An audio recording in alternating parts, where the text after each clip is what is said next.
Bonsoir à tous, bienvenue à Perspective. Ce matin, le pape François est intervenu devant l'Académie pour la vie, une assemblée qui, pendant 4 jours, réfléchit au thème vieillissement et handicap. Très attaché aux personnes âgées, le Saint-Père rappelle que la santé ne détermine pas la valeur de la personne. La tyrannie de la logique économique, dit le pape, favorise l'exclusion des anciens et des personnes handicapées. Il insiste sur un des remèdes à cette exclusion, la famille, seul rempart contre l'individualisme et l'abandon. Le pape conclut qu'une société est accueillante lorsqu'elle reconnaît la valeur précieuse de la vie, même dans la maladie, la vieillesse et le handicap. La famille, un thème cher au désigné cardinal Gérald Cyprien Lacroix, archevêque de Québec. Il est actuellement à Rome en vue du consistoire de samedi où il sera créé cardinal. Au micro de Radio Vatican, il revient sur la nouvelle dimension de sa mission pastorale et sur les enjeux actuels sociétaux du Québec. Il est interviewé par Audrey Radondi.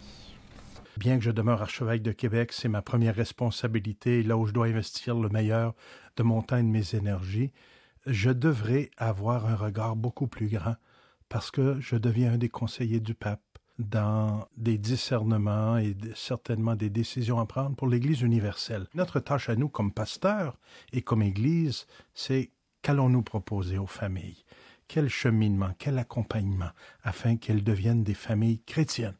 Et moi, je suis très heureux de ce thème-là parce que sans famille, il n'y a pas d'Église. Et sans famille, il n'y a pas de société non plus. La société et l'Église sont en santé lorsque la famille est en santé. Alors, c'est un sujet brûlant d'actualité. Comme vous l'avez dit, votre première responsabilité est d'être archevêque de Québec et que vous devez notamment faire face à différents débats de société. Oui, au Québec, actuellement, on ne manque pas de débats de société. Et tous ces débats touchent la famille, vous savez. Lorsqu'on touche à l'être humain, on touche à la vie, on touche à la famille. On est en train de débattre sérieusement la possibilité de légaliser l'euthanasie. C'est en chambre actuellement à l'Assemblée nationale et le gouvernement en place pousse énormément pour que soit acceptée l'euthanasie. Déjà, on a touché à l'enfant avant de naître et maintenant, on veut aussi toucher à ceux qui sont en fin de vie pour décider quand sera leur mort, pour leur donner la mort. On va changer complètement la vocation de la médecine et des médecins et des gens qui travaillent en santé. Ils ont toujours été là, depuis toujours, dans toute l'humanité, pour soigner, soulager, guérir, accompagner. Et maintenant, ils devront, si cette loi passe, ils devront donner la mort. Nous, on a demandé les évêques du Québec que notre gouvernement trouve les moyens pour bien accompagner autant les jeunes mamans, les jeunes familles, que les personnes âgées. Ce qu'ils ont besoin, c'est de soins et d'accompagnement de fin de vie.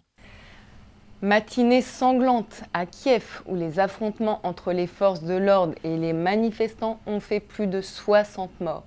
Et ce, malgré la présence de 3 ministres des Affaires étrangères européens venus rencontrer le président ukrainien et les leaders de l'opposition. Un déchaînement de violence préoccupant pour le pape qui a renouvelé hier son appel à cesser le conflit lors de l'audience générale. Écoutons son message. Avec l'âme préoccupée, je suis chaque jour les événements qui se passent à Kiev. J'assure au peuple ukrainien toute ma proximité et je prie pour les victimes des violences, pour leurs familles et pour les blessés. J'invite toutes les parties à cesser chaque action violente et à rechercher l'entente et la paix dans le pays.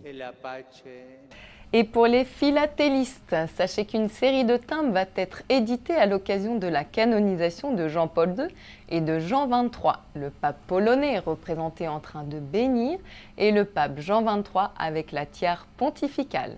Ces timbres seront mis en vente à partir du 21 mars prochain. Avant de nous quitter, sachez que vous pourrez suivre le consistoire pour la création des nouveaux cardinaux samedi à 15h sur Ciel et Lumière et la messe avec les nouveaux cardinaux dimanche à 15h30. C'est la fin de cette émission. Merci de l'avoir suivi. Bonne soirée à tous, à la semaine prochaine.